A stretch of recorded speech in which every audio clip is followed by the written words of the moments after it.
I think, we all have experience with EHRs. And for me, this started when I was starting my medical school, and how, the EHRs are in my college. And it's just, sometimes it does things that are kind of nice, and then sometimes it just gets in the way of delivering actual care.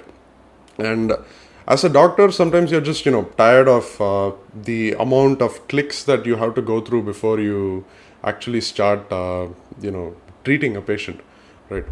um, Now, I was a coder back then also. Even in med school, I was coding, and there were some problems that I just wanted to solve myself, right? I wanted to, I see that, okay, this medication workflow is slow, it's repetitive, maybe code can help here. And I just wanted to write some code and deploy that to so that everybody can use that in the hospital. But then actually doing this is a really hard problem. So what ends up happening is that you have an EHR in place that needs to work, and that is being used by hundreds, or if not like more than hundreds of people. And then you are pushing some new code out there, right? You want them to use your application, that although it may be using the same data, it may be using the same database, but still there are a lot of infrastructure hurdles to get across. And after that, there is also training and retraining them to learn how to use this new app, right? And if we think about the app ecosystem of today, right? If we think about the hundreds of apps that are available on the app marketplace, or the app store, or the play store, that's not the experience that we usually have. So that's quite different from what we have experienced with EHRs, right? We have hundreds, or thousands of apps that we can choose from. We can choose another app if we don't like one, and we don't have that choice when it comes to EHRs, to be honest. So if you take an anatomy of an app ecosystem, right? So it starts with the APIs. So you have vendor neutral APIs, you have an authorization model, a unified authorization model, and then you have a distribution format. Okay. Now, if we take a look at the Google App Store, how it does this is that you have the Android OS, which is the vendor neutral API. You have the authorization model, which asks you for different consents when, for example, it wants to send an SMS, it wants to record your camera, and so on. And you have an APK file that acts as the distribution format. Now, web applications, I think you can say a similar thing. You have the browser APIs, which support CSS, HTML, and JavaScript. Then you have something like OAuth 2 that is able to ask you consent for certain actions on certain websites. And then you just have the URL as the distribution format. So I hope you can see my screen properly and it's not inverted. So coming to healthcare, we actually have multiple app stores. In fact, the most popular being the Epic's App Orchard, which has like about 600 apps today, right? And all of these are installable. We can take this and install it on a version of Epic. And the same goes for Cerner. Oracle recently acquired it for millions, billions of dollars, and they have an app store as well. They have all of these nice apps, and we can kind of install them. And most of this is due to this protocol called Smart on FHIR. And most of these are using the FHIR protocol to actually interact with the EHR. And I just want to show you in this very detailed chart like some points on the timeline of how these things happen. So here are the most important bits. If you see the one in red, that's by 2020, all EHRs in the US have to support Smart on FHIR in order to even get certified. So that means that all EHRs will start adopting Smart on FHIR soon, and that is a push that's being done by the government. Okay, so now if we have a look at the other, it started in 2009, and right now we are in 2020, and it's quite a bit of progress that we've made, and I want to show you what this looks like. So Smart on FHIR again is just an app ecosystem that they're trying to build, and it is using FHIR as the vendor neutral API. It's using Smart as the authorization model, and it's using URLs as the distribution format. Now, how does this look like? So we have an app gallery where you can actually try out these apps. Now they have a lot of apps. Okay, they have a lot of apps, and this is, for example, the Bilirubin chart app, and this is another app that is it's doing diabetes management for patients who have it pulls out all of their information. And this is a chief complaint manager, which pulls out any relevant information depending on a chief complaint. So there are quite a bit of apps out there.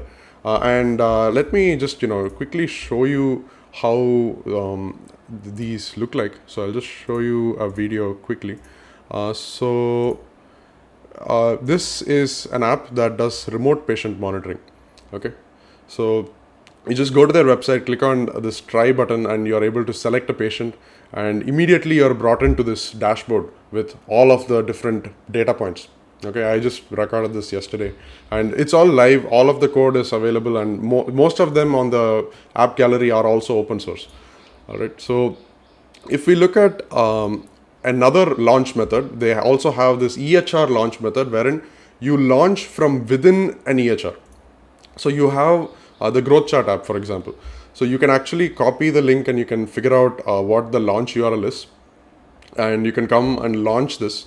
So this looks something like you already have a list of patients that you can select. So you just select those patients and then you launch it, and it opens up an iframe in this simulated EHR, and it then shows and renders this app.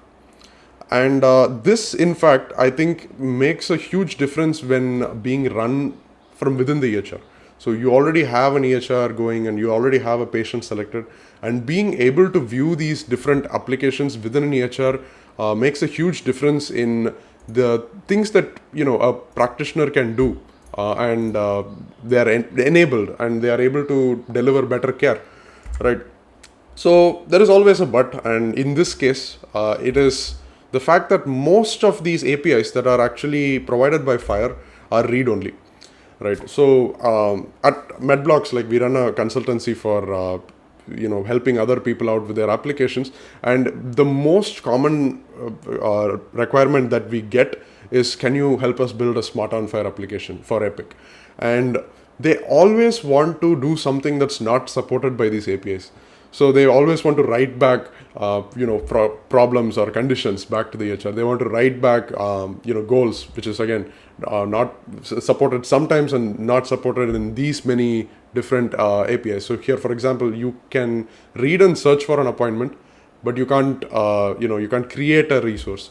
And again, for example, you can read a binary document, but you can't create one. So there are so many resources that you can just read but not create. And I think some of it has to do with the fact that these are business decisions and they don't want everyone to read it. But also in FHIR, you don't have the context when you are posting something. So when you are posting a condition, for example, the reason for visit, you really don't have the context in the FHIR API in order to say, okay, this condition is part of this application, so do not consider it in another EHR. So it's just, there is only one condition resource and there is no way to actually wrap it around a context. So if only there was like a vendor neutral API with richer semantics and that has like hierarchical representations to represent the same data in different apps. No award for guessing this, but we do have openEHR, and using templates as a mechanism for different apps to actually persist data back to the EHR, I think we have a very powerful model here. I think Heather has also talked a lot about this, which is moving from openEHR to FHIR, which is what a lot of people are doing, which is they store their database in openEHR. They store their primary data in a warehouse which is in openEHR, and they translate it to FHIR when they have to send it out to other people through an API. And a lot of people make this argument that, okay, we have Smart on FHIR, we have FHIR, why don't we just map our data and use something like FHIR Bridge in order to capture this data on the FHIR side, and then that way we can enable all of the smart apps on FHIR, correct? But this is like asking, this is like, the equivalent of having a 4K movie and trying to watch that on a black and white television, right? So what ends up happening is you have this rich semantics that's available to you. You have this rich AQL capacity that's available to you. But all of these apps that you have to build on top have to be built on these APIs that are defined by, and again, FHIR, it depends on which country and which profile that they are going with, and that varies differently. openEHR is standard, more or less all across, the APIs at least. So this is my dream, which is it possible to actually build an EHR which is just built using apps that can be installed using a click of a button, right? So definitely just using FHIR and Smart, it's not really possible because it doesn't offer that rich enough semantics. But using openEHR alongside FHIR and with Smart, this might actually be a possibility, right? So going a little deeper into the standard itself, right? Like Smart is just actually something that's built on top of OAuth 2. And in fact, it just varies from OAuth 2 in very specific ways. And I'm just going to tell you where it really varies. And so you have an EHR, right? You have your EHR, you have your patient loaded up, and you want to display some information about this patient. So there is the Smart launch that does this. So what it does is if you click on a button or if you open up an app, it opens this app in an iframe. And in that iframe, you launch the application, the app's particular URL, along with these extra parameters. So now these parameters are by Smart on FHIR. So what it tells is that it gives you a launch token. So this is just a random token. And you have an issuer, ISS. So this issuer is where this app needs to communicate in order to know more details about this patient. So you can imagine how, for example, I have siddharthsapp.com and an EHR in Brazil is trying to use it. So they will launch siddharthsapp.com with the issuer saying BrazilianEHR.com, so that I know that my app needs to now talk to the Brazilian EHR in order to retrieve the information. So the way it's done is through this well-known /smart configuration endpoint. So the app in question, the Smart app, queries this endpoint, and that endpoint gives a response that looks something like this. So there's a lot of details here, but the main thing here is how do you authorize to this server? What is the token endpoint of the server? That's what is the two main key details. And this is all for the OAuth flow.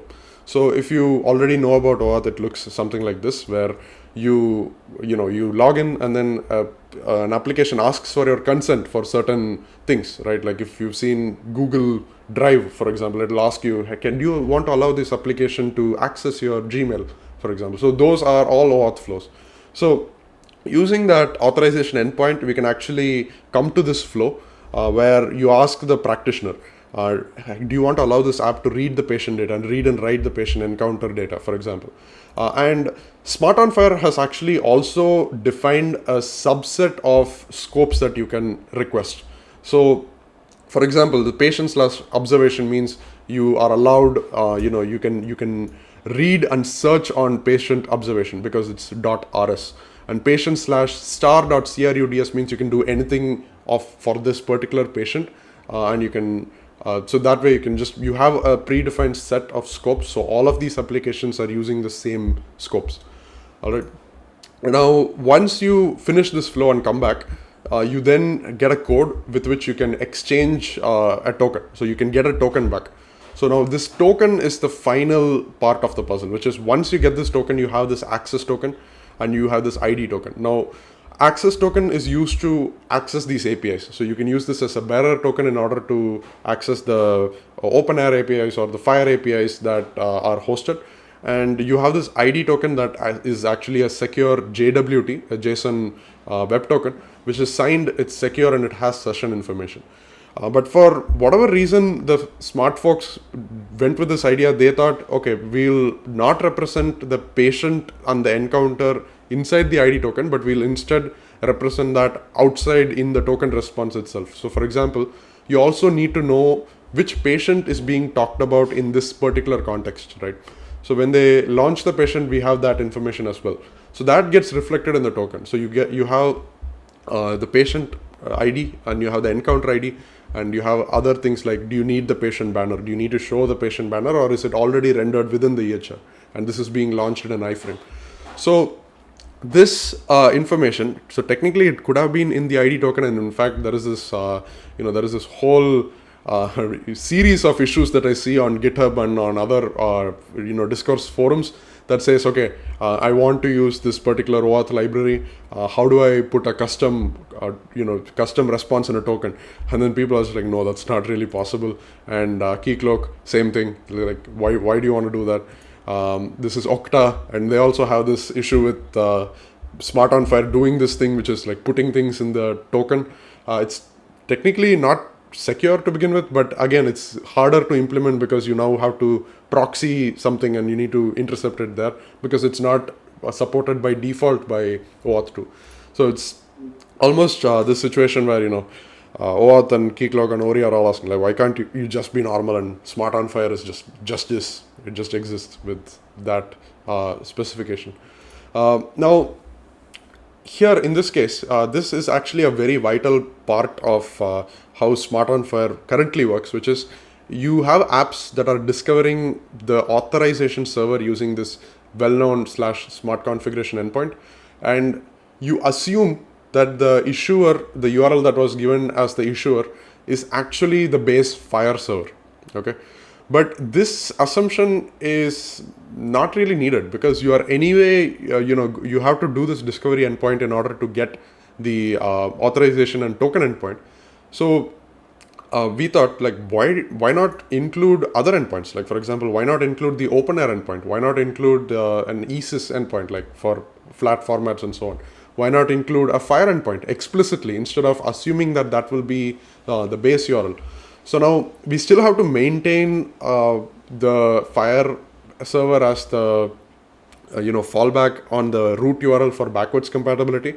But now this kind of opens up the door to other endpoints and other services that an application that can be installed can use. So today it's openEHR, maybe ESIS, maybe there are other APIs that we might need in order to accomplish this goal of just an app ecosystem for healthcare apps. And that also becomes possible if we just extend the smart paradigm a bit. And the smart protocol doesn't explicitly say anything against putting things in the smart configuration endpoint. So this is completely valid Smart on FHIR still. So our architecture looks something like this now. So we have our distribution format, we have the same authorization model, and right now in the vendor neutral APIs, we have openEHR, which is complementary to FHIR, right? So it's not just openEHR, and we still need the FHIR API to look up things like demographics, and it's a really good terminology service as well. And a lot of people are using FHIR for SNOMED CT terminologies, and it's going pretty well. So if we take a look at this approach, and we can even have other APIs on top of this, I think it forms a very good solid foundation for an app ecosystem. Now we have implemented this in our stack, and I just want to show you a quick demo. Again, this is how it looks like. We have a Node.js application that's receiving all the responses. It proxies to the FHIR and openEHR and the OAuth servers, and this sync agent is just responsible for syncing the openEHR and FHIR data based on event triggers. So we are using Apache Camel for this sync agent. This openEHR server is in EHR base, the FHIR server is in Happy JPA FHIR, and we are using Ori Hydra for the OAuth stuff. So this Node.js application still has to do some weird stuff like, take the ID token, decode it, and then put that in the token response for it to be fully OAuth Smart on FHIR compliant. And we also have to make sure that the base URL, for example, the base URL of the smart configuration is the base URL of the FHIR server to maintain backwards compatibility with smart on FHIR applications. But the sync agent actually enables quite a lot. So what that allows you to do is you can write data to Airbase in your openEHR compositions, and you can see that data reflected in the Happy FHIR server as normal, FHIR observations. And smart on FHIR applications can use that. Like for example, the growth chart can be used on top of the FHIR API instead of the openEHR API, because that doesn't need to know how to do AQL and doesn't need to know how to, the rich semantics of openEHR. It doesn't really need to know about. It's a simple app. It just queries the FHIR API, done. Opening this up, we have this ophthalmology / optometry application that's running completely on openEHR, right? We have all of these are using openEHR APIs. These are like rich semantics with different forms that uses openEHR 100% in order to do all of this. So we can record procedures, we can record a lot of things. Now on the side here, we have another application which is called IDON, and it actually queries, depending on the patient ID, it queries their number, and then it gives us retina images. So this is a fundus image, and it is also working within an iframe, and it gives us all of these images that the doctor can then just open right side by side on the EHR. Now, as a developer, if you want to add another application, it's actually as simple as just running your own application here, and then that application is up and running, and you just go back to your profile settings. So I think the way I look at apps is that it's just like how you would, it's a personal preference. Like one doctor can have a different app from another doctor, and we should be okay with these workflows going forward, because it makes sense. Like when you give the choice of apps to practitioners and patients, I think they make the best decision more than the EHR provider, right? So you just, here we have this configuration. You just copy paste that and just change that to, for example, my app. And the launch URL will be whatever your URL is here. So that's just that much is enough. And if you see here, right, if you see the other IDON fundus scam, this app is actually not a smart app at all. It's not meant to work using smart. In fact, we are using URL templates to support this app to be launched in this paradigm. So what we are doing here is we are giving it the hospital ID manually in the search parameter. And same way, the ophthalmology application also, we are giving it the patient ID, we are giving it the encounter ID. So I think augmenting the URLs itself can be a very powerful strategy when launching something, instead of putting everything in the response token, because this can lead to faster response times, and we'll also see that. But once you include this, you again go back, open up a patient. You have this app now. You have this My Awesome app just showing up right now, and just clicking on that, you have your app up and running. Now this doesn't cover the full OAuth flow, but you can see how that can be done, right? Like it's just easy to install an application within your existing EHR. And this is a pilot that we are running with an eye hospital right now, and most of these are production applications that are running. So coming back to our slides here. So there are a lot of things that we have figured out, but there are a lot of things that we haven't. And I think this is something that we have to do as a community, which is we have to come up with these predefined scopes for openEHR, like RFCs or some sort of way where we can tell, okay, if you want to access a certain EHR, or if you want to access a certain template or a certain query, then this is the scope that you use. So this standardization needs to be done before apps can thrive, right? Because vendors will tend to come up with different specifications for the scopes. And obviously next is the tooling and the open source implementations that have to be there in place for other people to easily adopt and test their applications and use it. So we are trying to come up with some of these tooling as well.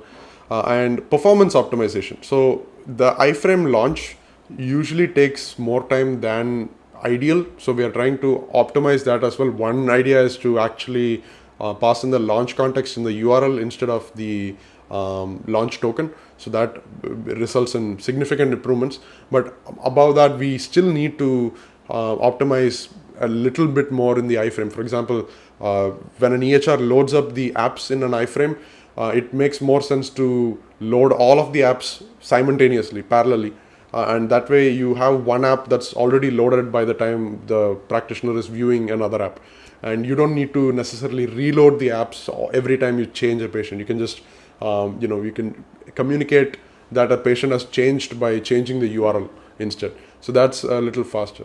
And obviously vendor support, there is not much vendor support around this specification or around smart with openEHR vendors yet, but I think this is a really good specification that we can take up and we can look at as a whole community. And openEHR app gallery, a complaint that I hear all the time with trying to implement openEHR is that people complaining that there aren't other apps out there, like you need to implement all of it yourself. And having an app gallery just like the smart app gallery will definitely help in pushing openEHR more, because then you can have these you can say that, okay, there are already these many apps out there and you can reuse them in your deployments. And it also makes sense for app developers, because there are a lot of CDRs and there are a lot of countries who have adopted openEHR, and they can deploy their apps on all of these deployments, right? So after that, we also have CDS hooks and smart web messaging, which are again specifications currently on top of FHIR, but I think it has a lot of potential to be used with openEHR APIs. So we don't need to just use it with FHIR, and there is quite a bit of potential here. Now, there are EHRs that say, okay, we are practitioner first and we are patient first. But I think what we should actually focus on is building developer first EHRs. Because once you have that, right, once you have developer first, they develop apps and let the practitioners and patients decide, right? So that's about it. And we've used quite a bit of open source tooling and technologies here. And I'm very grateful to all of these open source projects and implementations. Makes our life so much more. It won't be possible without these, to be honest. And I sincerely thank the opportunity given to me. So this is my email address. You can contact me if you have any questions, and that's our website, medblocks.org. So that's about it.